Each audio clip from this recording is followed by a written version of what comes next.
talk to the smartest person he knew about our problem. And luckily for him, the smartest person he knew was his wife, Pearl. So when he got home, he went to Pearl and said, "Sweetheart, what should we change our name to make us more appealing to the tourist here?" She looked at him very confused and said, "Darling, you're making this way too complicated, you see.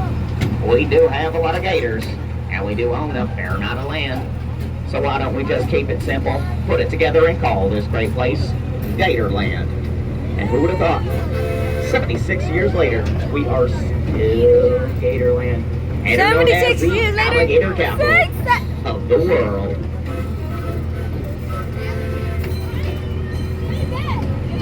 And with a name like Gatorland, people think we only have alligators here, but truthfully, we are home to a multitude of the crocodilian species.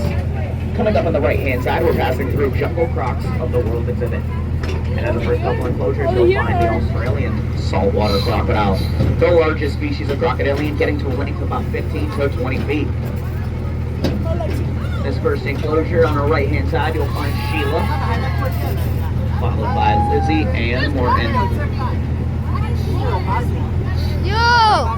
Phoebe typically spends her days in this third or middle Oh, I see a enclosure. crocodile. And up here in the fourth pond, you'll find Big Daddy Dundee and his girlfriend, Salty Girl. Oh!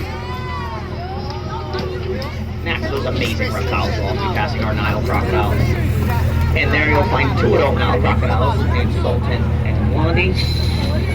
You see, Blondie gets her name from the highlighter yellow pigment in her skin, which is a genetic mutation she was born with. So if you get the chance to say hi to her at some point today, I highly recommend it. You see, the Nile crocodile is actually the most aggressive species of crocodilian, responsible for about 1,000 deaths per year. The American alligator is only responsible for about 7 to 8 attacks. And I mean, this statistic is pretty crazy when you put it into perspective of cows and cattle, because cows are responsible for 25 deaths per year. So you're more likely to get attacked by a cow than you are the American alligator. And the reason I'm telling you this is because we're about to enter Piney Woods, our large mammal sanctuary. This location is modeled after an old-timey Florida homestead back in the 1800s. Swampland to our left, farmland to our right, and you guessed it. Now, what is that smell? For cattle, you find out history definitely would have found back in the 1800s, except for a select few. And those would be the ones with the humps on their back and the up. Those are so bad. And those two guys have the feeding trough to our right. And those guys are called Indian saber bulls. Just like a camel, they can store amino acids, salt, fats, sugars, or anything that they need in case they drought or famine. They can actually go about 4 to 5 weeks without food or water. If anybody is wondering about that small little calf hanging out in the straw pile, that's Taylor. She was born last month, so she's the newest addition to Gatorland family.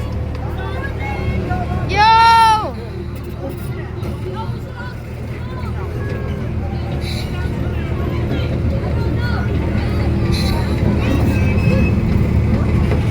Oh my God, bro, that smell. And just like that, y'all survived the most dangerous part of the entire train ride.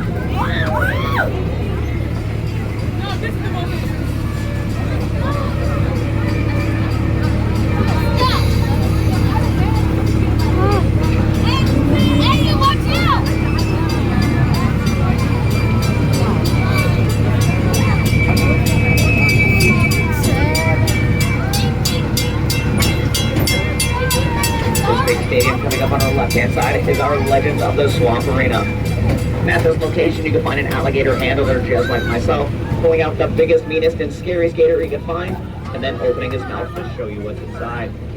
Then giving you tips and tricks, do's and don'ts on what to do if you encounter them in the wild. So if you're a Floridian, I highly recommend it. But if you're a tourist, I still recommend it, because you never know when you might come across the American what to do? alligator Rock climbing. in the wild. Or zip line.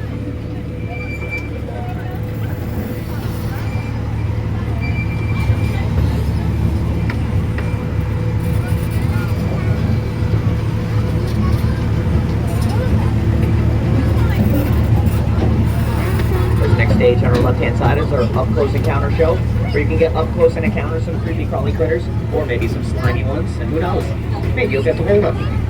But if creepy and crawly isn't your speed, and you want something a little bit more friendly and furry, Don't you worry. Open from 11 a.m. to 4:30 p.m. is our petting zoo. And there you can meet a saber cow, some goats, a tortoise. Tell them about your day. They are wonderful listeners. And to top it off, as soon as you finish up in there, you can always head next door to Sweet Yo, the Beach House. goats! Get yourself a scoop of ice cream, some fun. Bro, we're not this down. Because everything in there is Bro. absolutely delicious. You smell like shit. No, Ronaldo's in there! As we make our way further down these train tracks, I'd like y'all to start looking towards your right-hand side so you can catch a glimpse of the breeding marsh, home to 150 American alligators. 100 females to 50 males help keeps the fighting down during the breeding season.